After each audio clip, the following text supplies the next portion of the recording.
Hola, buenas tardes. Soy Rafa Pozo, alumno del primer curso de ciclo formativo de grado superior de desarrollo de aplicaciones web de la Puebla. Y esta es la tarea online correspondiente a la unidad 1 del módulo de sistemas informáticos. En esta tarea vamos a hacer un pequeño video tutorial explicando una serie de elementos de las placas base de un ordenador a través de este ejemplo que se nos plantea. Hablaremos posteriormente de una serie de periféricos que irían conectados para la placa base. Y por último hablaremos sobre la propia placa de nuestro sistema del que estamos trabajando. La placa base es del tipo ATX, cuyo fabricante es Gigabyte y el modelo es ZS8P de S3, en este caso es la versión 1.0. Esta misma placa tuvo varias versiones, así lo hemos visto en la página del fabricante, a la que luego iremos. Empezamos por el conector EPS, que es un alimentador de energía para la placa base, aporta energía auxiliar para nuestro CPU, para nuestro procesador. En este caso es un conector de 4 pines que aportaría 192 vatios de potencia auxiliar para la CPU. También lo hay de 8 pines, que en ese caso aportarían 336 vatios, en este caso de 4. A continuación tenemos el socket de la placa base donde iría insertado nuestro procesador. Es un socket tipo LGA que consta de, según el fabricante, 1155 pines. El propio socket incluye los pines sobre los que se colocan, hacen contacto los pads del procesador. Vamos. A continuación tenemos las ranuras, los slots de RAM, de memoria RAM, de expansión de memoria RAM. Son 4 slots que admiten memoria tipo DDR3 1.5V hasta un máximo de 32 GB. Por aquí tenemos un conector de 24 pines, sería el conector ATX, básicamente donde va la alimentación de la placa base. Desde aquí se da energía a todos los componentes de la placa base, entrando y dividiéndose en diferentes voltajes según la necesidad de los componentes.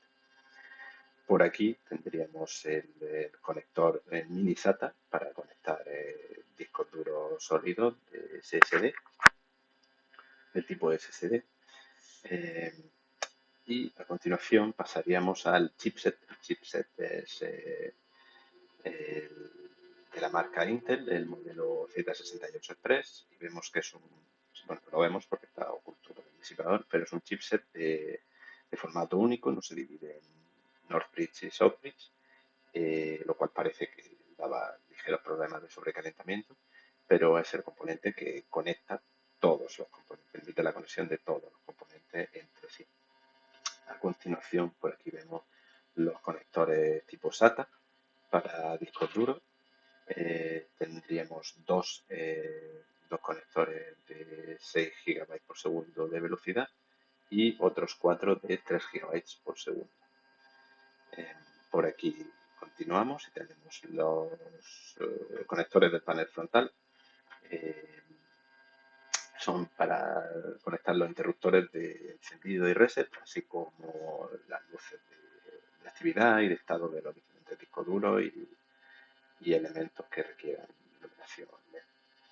Continuamos por aquí. Tenemos los conectores USB 3.0 internos, vemos cada uno de 9 pins.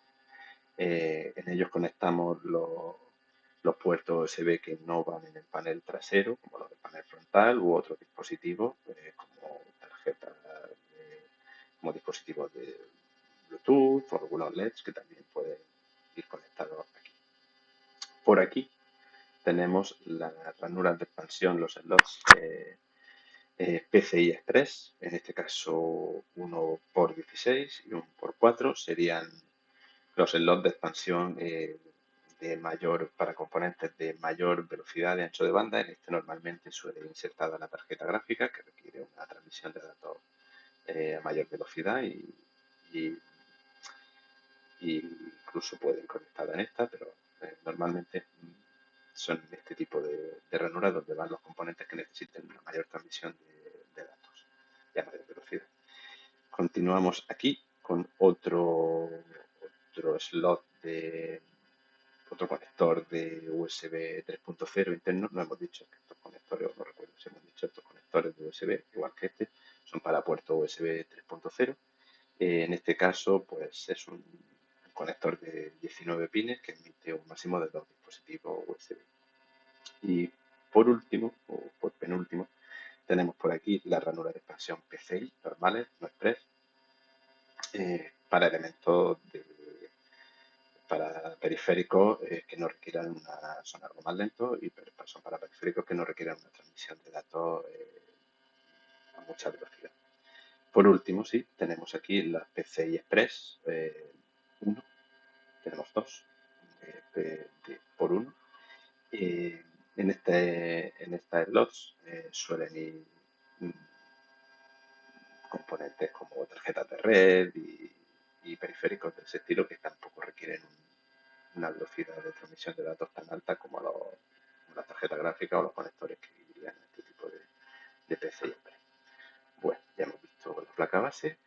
Aquí dejamos el manual del fabricante, la página, la dirección del fabricante de la página. Podemos verla un momento. Y aquí vemos pues toda la descripción, características y soporte para BIOS, donde hemos obtenido toda la información. A continuación vemos una serie de periféricos que se nos pide clasificar según el tipo, si son de entrada o salida, y además si cumplen funciones de almacenamiento o comunicación. Pues queda reflejado en la tabla. Tenemos tarjetas de red, que son dispositivos de entrada y salida de información, así como de comunicación entre equipos. Monitor, dependiendo del tipo, pues si es un monitor normal sería solo de salida, periférico de salida. Si fuese táctil, pues además de salida podríamos introducir información a través de él. Webcam igual, introduciríamos información. Lápiz óptico. Y luego tenemos los discos duros externos o pendrive, memoria flash, que son dispositivos de almacenamiento, pero también pueden considerarse periféricos de entrada o salida, ya que podemos introducir o extraer datos de nuestro sistema informático a través de ellos. Dispositivo biométrico o para reconocimiento facial o de huellas sería simplemente un dispositivo de entrada. Impresora láser sería simplemente de salida, ya que solo podemos imprimir documentos, mientras que la multifunción, por ejemplo, pues podríamos además escanear e introducir imágenes o insertar archivos a través de USB. Y por último, pues el lector de código de barra, igual que un lápiz óptico o un dispositivo biométrico, introduciríamos datos a través de ellos al sistema. Por aquí, en el tercer apartado del tutorial, nos piden que instalemos el CPU-Z. Es un programa que extrae información de nuestro sistema, de todo nuestro hardware, BIOS, tarjeta gráfica y demás, donde podemos ver los diferentes componentes de nuestro equipo sin necesidad de montarlo. En este caso lo hemos utilizado para ver la placa base de nuestro equipo. En este caso es un equipo portátil. La placa sería Lenovo LLVB 161216. En base a esto, pues la hemos buscado en internet y hemos encontrado el manual del fabricante, que igualmente lo podemos ver por aquí. Y es donde hemos extraído la imagen más visible de esta placa para verla en este tutorial.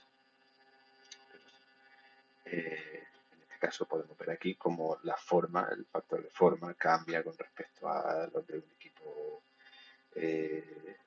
normal. Los portátiles pues, por componente y por espacio evidentemente necesitan equipar placas base mucho más pequeñas y adaptadas a los diferentes componentes en un contenedor tan pequeño como sería la carcasa de un portátil, pero igualmente tendría los mismos componentes adaptados al espacio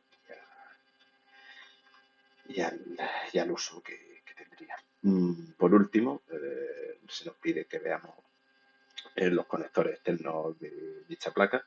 En este caso hemos hecho fotos de los puertos, diferentes puertos que van conectados a la placa por los laterales del portátil. Tenemos dos puertos USB 3.0, uno en este lado izquierdo, otro en el otro. Un puerto de entrada y de salida de audio, es un jack 3.5. Y por último, en la parte trasera, que equivaldría al panel trasero de un sistema no portátil, tenemos la salida HDMI para la pantalla, un puerto Ethernet Gigalan RJ45 con el que podemos conectarnos a Internet sin necesidad de utilizar la Wi-Fi, un display, un puerto USB 4.0 para conectar igualmente monitores o dispositivos que requieran una velocidad de transmisión de datos alta. Y por último, nuestro conector de la fuente de alimentación.